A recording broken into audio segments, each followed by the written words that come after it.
There's this new system on Facebook Live where it goes dark on my phone before it goes live, and I'm just sitting here waiting for the screen to go light so I know that I'm live. So it's a bit weird, it catches me out. Hello, Satnam, it's me, Shakti Sundari, and I'm back with you today for the next reading from the Radiance Sutras.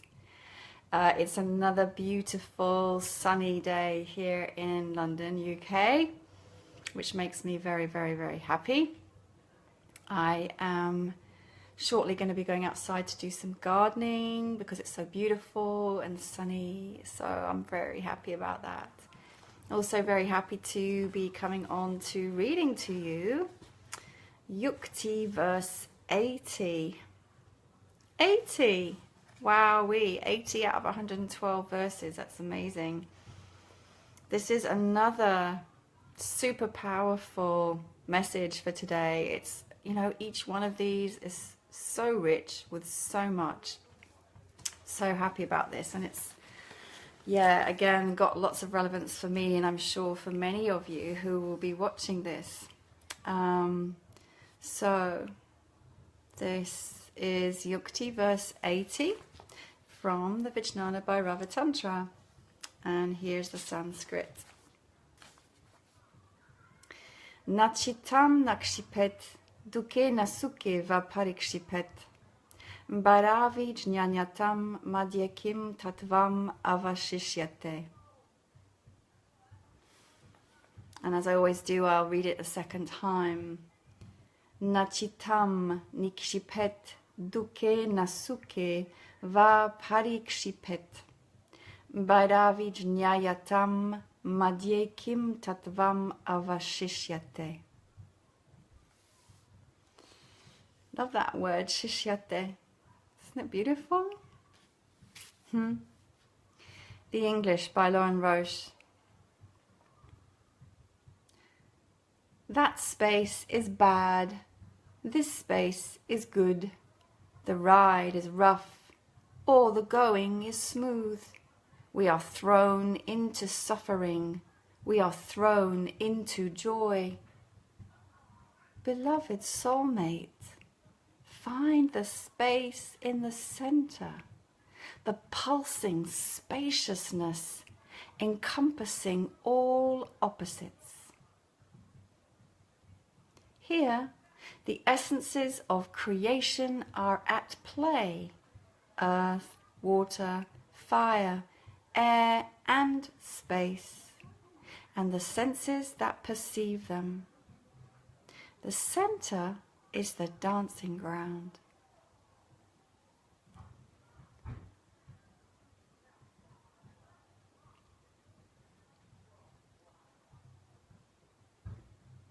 This is a really powerful transmission. So let's come to the way that Lauren Roche has translated this. He's divided the translation into 3 stanzas, I guess. So 3 separate paragraphs. So the first part is about judgment and labeling. Labeling experience. Labeling feelings. That space is bad. This space is good. The ride is rough, or the going is smooth. We are thrown into suffering. We are thrown into joy. So by naming, by labeling an experience and identifying it as on a pole of opposites between positive and negative and good and bad, this creates either suffering or great joy, depending upon how we perceive, how we label, how we name and define our experience. We create, in a way, suffering or joy for ourselves. And by living in these polar opposite states, or being at the mercy of these polarized states. And yet, you know, isn't that so much a part of our human experience, that we are constantly labeling and we are constantly defining everything around us that is in fact the nature of the mind is to categorize, to label, to name. As somebody who has also studied linguistics, for example, you know, I know about the structure of language reflecting the structure of the mind. Well, that's at least one theory anyhow. So there's a natural inclination to an aspect of the mind, which is to label, define, categorize, and to perceive things in opposites. You know, if we know what hot is, we know what cold is, etc., right? What this meditation is telling us is that when we fully identify with those states, we then will experience these extreme opposites. And I know that from my own life massively.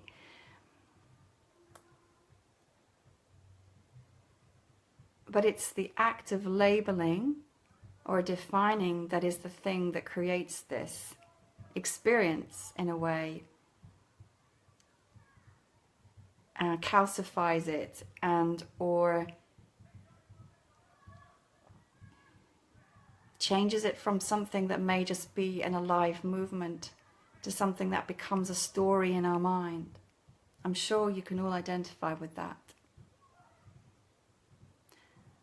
Beloved soulmate, says this verse, beloved soulmate, find the space in the center, the pulsing spaciousness encompassing all opposites.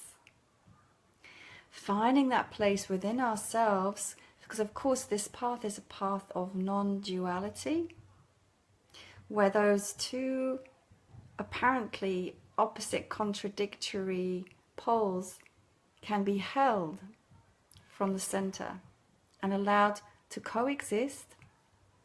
So it's not saying negate them, it's not saying deny them, it's not saying this is bad or good, it's just saying, suggesting, inviting that the place in the center, when we are fully aligned vertically and horizontally in the heart, pulsing spaciousness encompasses all opposites.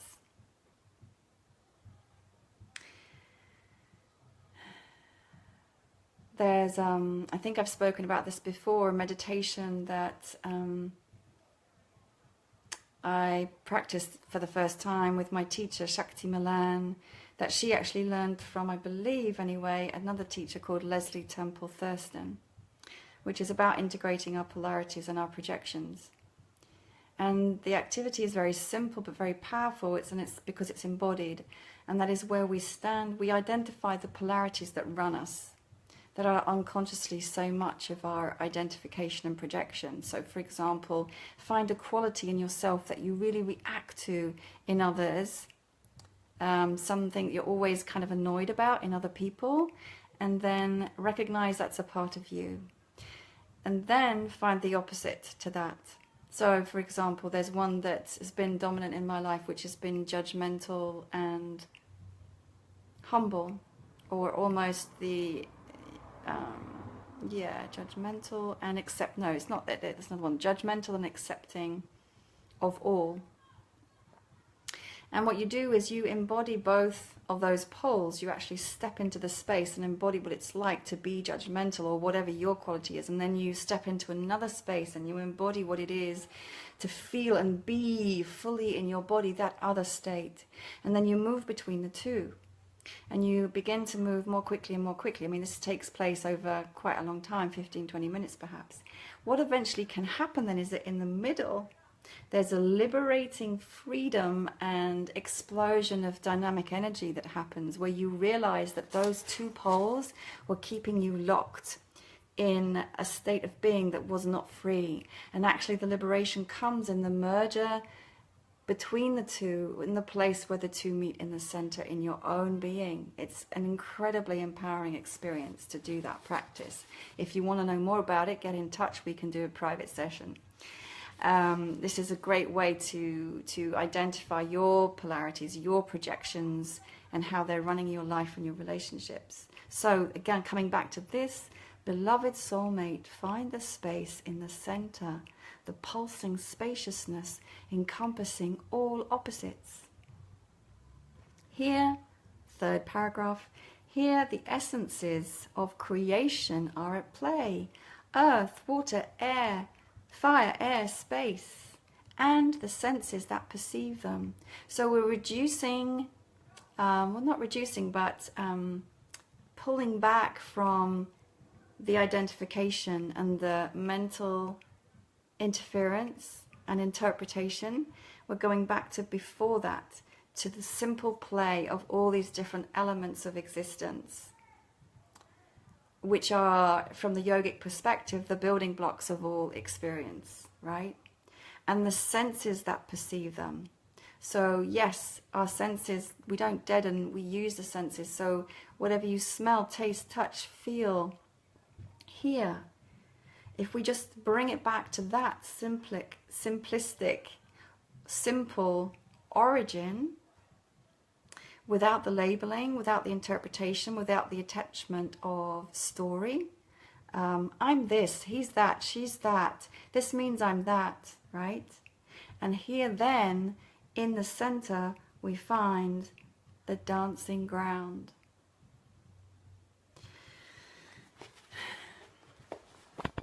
This is really, really, really, really powerful information for us all.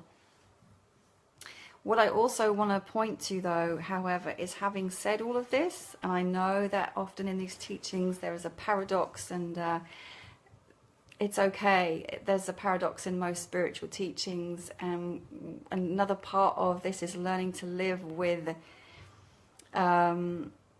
difference, and not necessarily having a clear mental, like, knowing of this is absolute truth or rightness. It doesn't come from here. But what I also want to say, because this has also been part of my own discussion lately with myself and with others, is that coming into this central ground is empowering and liberating and aligning with truth and divine cosmic energy. And there is a place in life as human beings for discernment.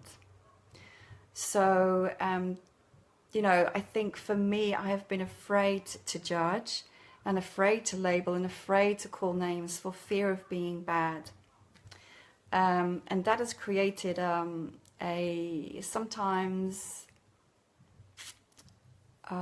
unhelpful situation for myself, which has not been self-loving, in that it is okay to have boundaries as a human being. It is okay and actually vital to pull away from situations that are destructive.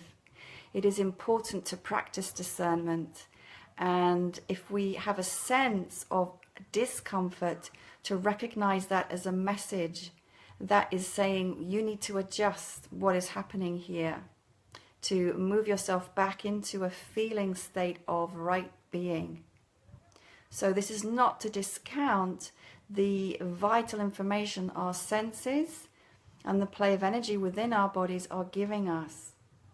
So it's okay to move into a room and then feel some energetic discomfort and allow ourselves to pull back out of that until we feel okay again. That's important. So this meditation and this message is not about blasting ourselves so open to the world and to everything and everyone that we're actually also then engaging in self-destructive or self-harming behaviors. So there is a balance here. This is really important. I hope that makes sense. If you have questions and or experiences that you'd like to ask about, post them below. Just know that even in bringing awareness to polarized states in your own being and or polarized states that you tend to project onto others will give you a lot of information about how to liberate your being and become freer and more alive. I hope that's been helpful. Thank you so much for watching. Sat Nam, and join me again tomorrow for the next reading from the Radiance Sutras. Much love.